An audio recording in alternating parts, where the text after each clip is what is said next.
These are two different kind of spaces. ये दो अलग अलग तरह की जगह हैं, गुप्त काशी और तपोवन।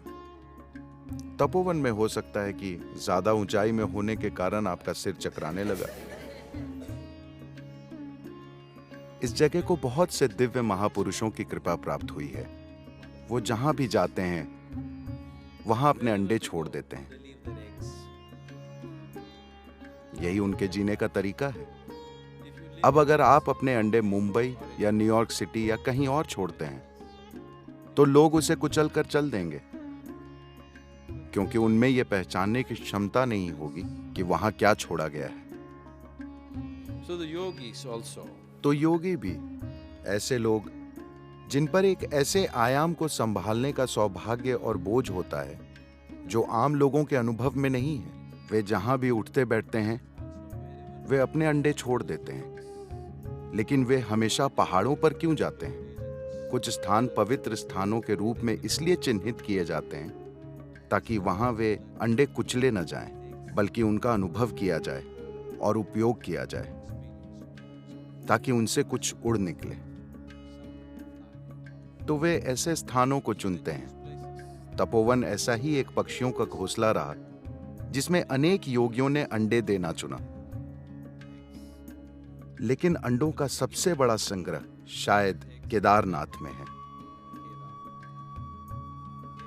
केदार में हर तरह की पक्षियों ने अपने अंडे दिए हैं और वे सब आपस में घुल मिल गए। तो अगर आपको एक खास तरह से दीक्षा दी गई है तो आप अनुभव के एक खास आयाम के प्रति खुल जाते हैं। वहां ऐसी बहुत सी चीजें हैं जिनके प्रति अभी आप खुले नहीं हैं, लेकिन अगर आपको एक खास तरह से दीक्षित किया जाए तो आप उस आयाम के प्रति खुल जाते हैं। भारत में मंदिर बनाने का आधार भी बस यही है। वहां एक खास तरह का अंडा दिया गया है और आपको एक खास तरह से उस तक अपनी पहुंच बनानी है। हर देवता के लिए एक विशेष प्रक्रिया होती है ताकि आप उस आयाम का अनुभव कर सकें। गुप्त काशी पूरी तरह से अगस्त्य मुनि के काम करने के तरीके पर आधारित है, जो कि विशुद्ध क्रिया है, 100% ऊर्जा का कार्य। कोई दूसरी चीज नहीं, कोई मंत्र नहीं, कोई तंत्र नहीं, कुछ नहीं। ये 100% ऊर्जा का काम है। मैं भी ऐसा ही हूं। मैं बस यही जानता हूं, मैं जीवन को एक से दूसरे आयाम में रूपांतरित कर सकता हूं, बस ऊर्जा के आधार पर। मैं कोई मंत्र नहीं जानता, कोई अनुष्ठान नहीं जानता, कुछ भी नहीं जानता। Without any ritual. किसी भी अनुष्ठान के बिना बस ऊर्जा को एक से दूसरे आयाम में रूपांतरित कर दिया जाता है। काशी पवित्र नगरियों में भी सबसे पवित्र है। ये ज्ञान प्राप्ति की प्राचीनतम नगरियों में से एक रही है। ये वो स्थान था जहां कभी एक साथ सैकड़ों प्रबुद्ध महापुरुष रहा करते थे। आप किसी भी सड़क में जाएं, आपकी भेंट वहां एक ज्ञानोदित महापुरुष से हो जाती। तो इस संस्कृति में ये परंपरा बन गई, अगर आप मरना चाहें तो आपको काशी में मरना चाहिए। काशी में मरते हैं तो मोक्ष मिलने की गारंटी है, क्योंकि वहां इतने सारे प्रबुद्ध जन रहते हैं। वे हर रोज गंगा में स्नान करने के लिए आते हैं। आप बस उनके दर्शन कर लीजिए। जब वो देखेंगे कि आपका समय निकट है तो वो निश्चित रूप से आपकी मदद करेंगे और आप पार हो जाएंगे।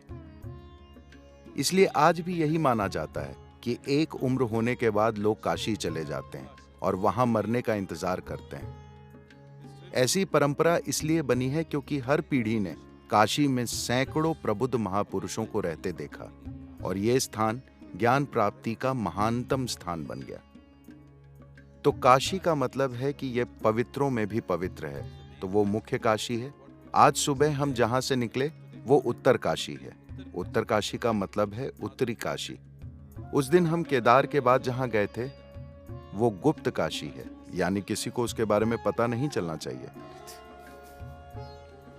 इन सभी काशियों में बहुत शक्तिशाली लिंग हैं जिन्हें ज्योतिर्लिंग कहते हैं। Which are referred to as Jyotirlingas. ये स्वयंभू हैं। इन्हें किसी ने नहीं बनाया, ये खुद अपने आप बने। ये धरती से लिंग के रूप में बाहर निकले। लोगों ने इन्हें पहचाना और इनके ऊपर जरूरी काम करके इन्हें बहुत शक्तिशाली बना दिया।